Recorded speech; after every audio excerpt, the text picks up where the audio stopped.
Greetings and welcome back to Room 303 in our chats with Emily as we are calling our readings through the poetry of Emily Dickinson. We turn out to poem 791, God Gave a Loaf to Every Bird, published in 1891. This one actually was titled Enough, which I'm interested in you writing down and then thinking a little bit about why at the end of this poem, a poem maybe about contentment, maybe about something else. We're not going to be definitive here about exactly what it is that Emily's arguing with or about, but we will find ourselves back to earlier poems. You guys remember when we did 328?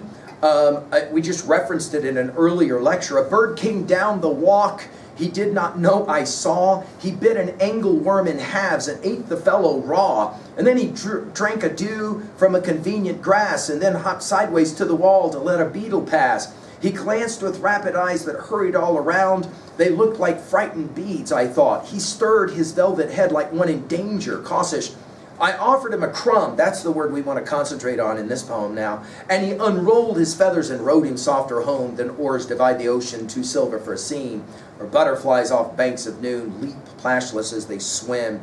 You'll maybe remember 566 when we played this game together. A dying tiger moaned for drink.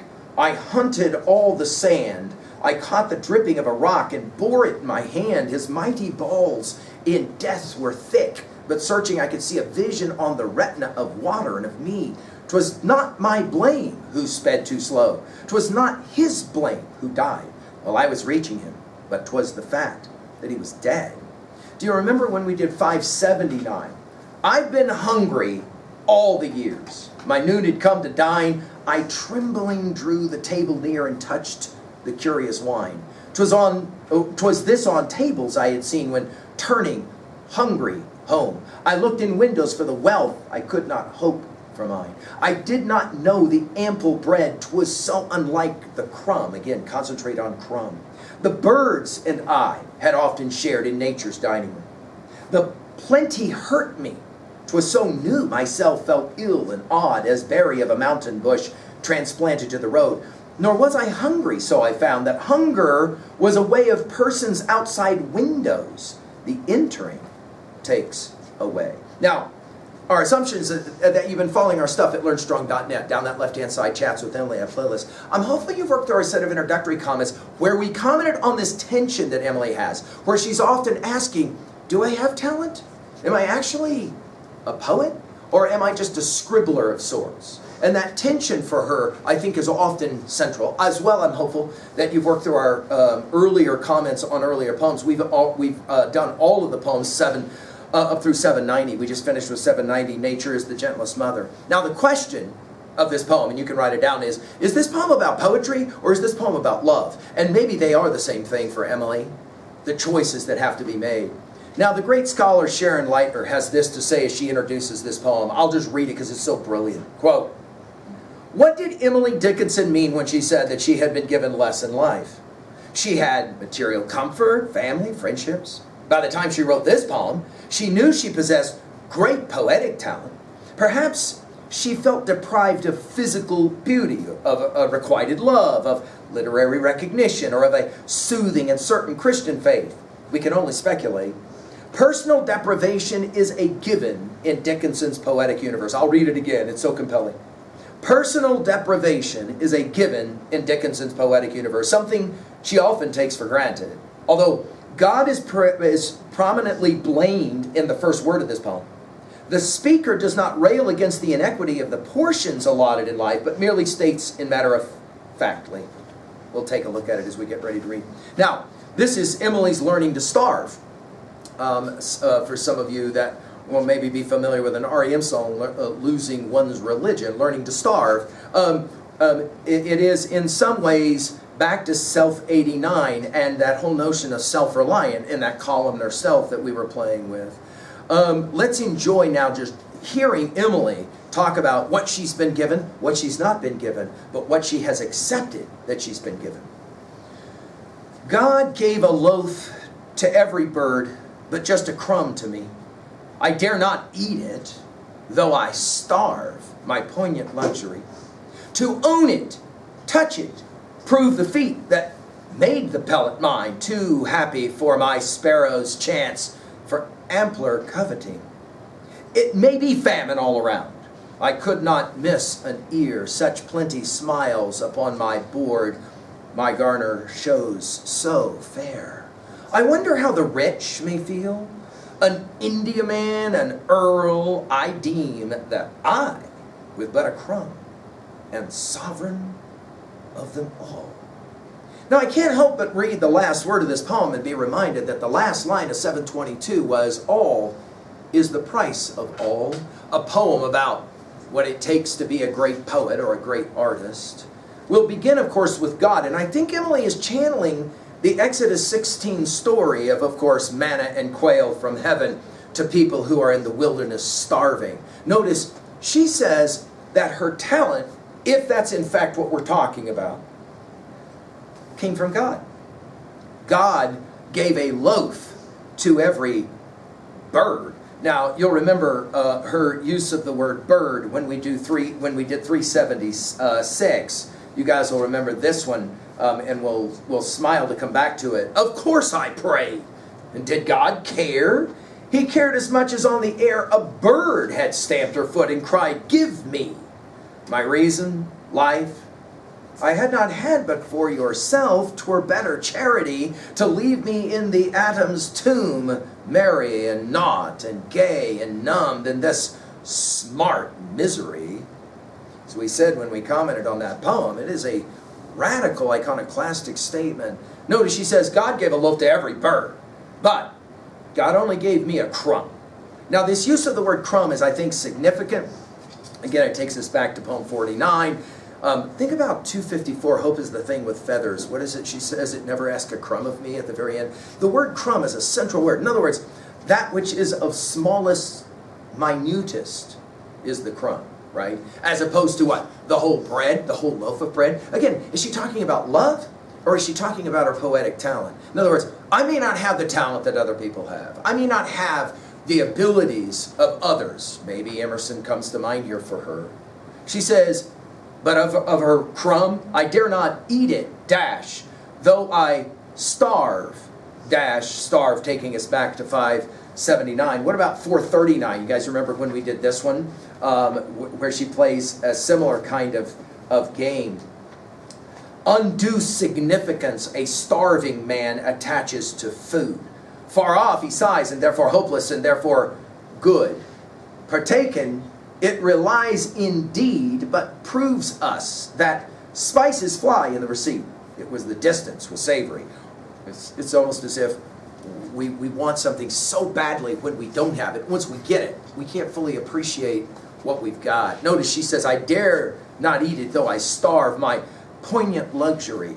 It's almost as if she's suggesting that not eating her crumb is her gift to herself.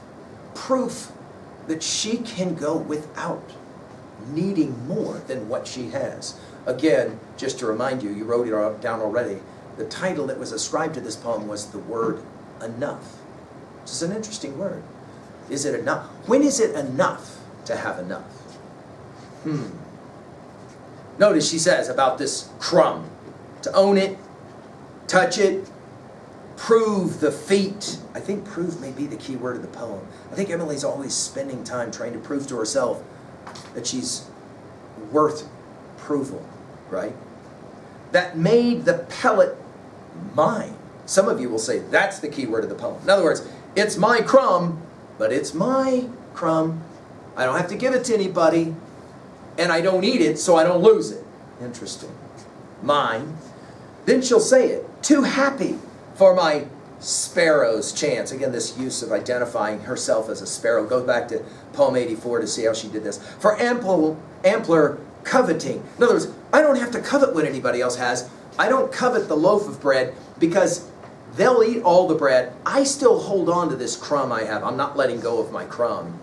I'll starve before I let go of my crumb. You can see, obviously, there's a certain spirit in this poem that Emily, the poet, is maybe suggesting. She says it. It may be famine. By the way, notice famine capitalized. In other words, we're not talking about going without food, are we? We're talking about going without what? What would you say? Inspiration? It may be famine, all around. Can we point out that the word all is used twice in this poem? And it is the last word of the poem. And again, I think it's one of the most, guys, I keep quoting it because I think it's one of Emily's most important lines from 722. All is the price of all. If you really want to accomplish something, it will take all, as in sacrifice. All, as in willingness to go without deprivation and the like. It may be famine all around. I could not miss an ear. It's interesting. In other words, I don't miss what I don't have because I know what I do have is mine. Such plenty smiles upon my board. Now, it may be as well that she's referencing, of course, Jesus' comment in the Sermon on the Mount that the birds get fed, so why are you worrying about getting fed? Right. I have enough.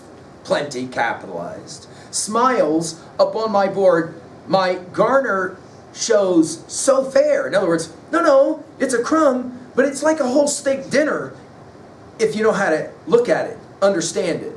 And then, of course, I wonder how, it's so great, I wonder, as in, obviously she's speaking now here sarcastically or hyperbolically. I wonder how the rich, notice capitalized, may feel, set off in dashes. An India man, an earl, of course, the images of something far away and fabulous, as one scholar has pointed out, exotic. In other words, I'm not exotic. I'm not like, what, those others? Other what? Poets? I deem that I, notice the repetition of the pronoun here, dash, with but a crumb. Notice crumb capitalized both times in this poem. See it? Dash, am sovereign of them all. Whoa! Very interesting that she'll make this argument about sovereignty. Hey, do you guys remember when we did 358?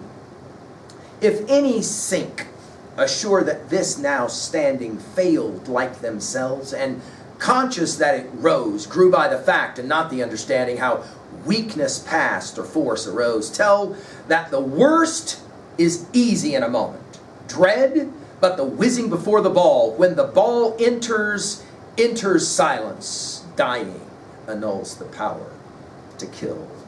When we get to 1430 at the end of our study, or near the end of our study, we'll come back again to this poem. She'll say it this way to challenge us. Who never wanted, maddest joy remains to him unknown. The banquet of abstemiousness defaces that of wine. Within its reach, though yet ungrasped, desires perfect goal. No nearer lest the actual should disenthrall thy soul. So what are we going to say about a poem like this at 2a? Well, the great scholar Priest, the Oxford scholar, says it this way. Emily's arguing the following.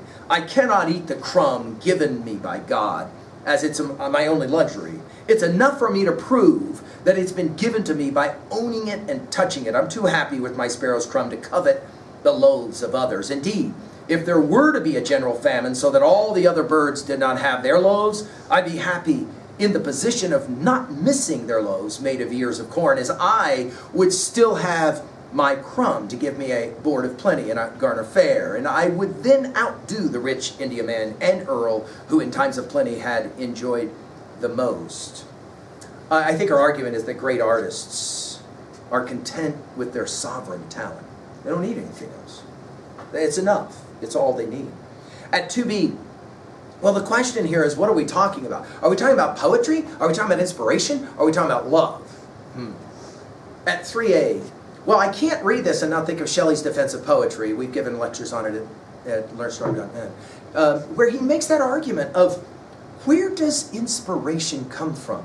The idea, of course, is that it's given by the gods, the muses. Sing, O goddess, the rage of Achilles, the opening lines of Homer's Iliad. To what degree does Emily recognize then that she has this talent, and that it is enough for her? Finally, at 3b, to own a set of lines like this, when was a time that you learned to starve, and you were full because you could be content with starvation? Thank you.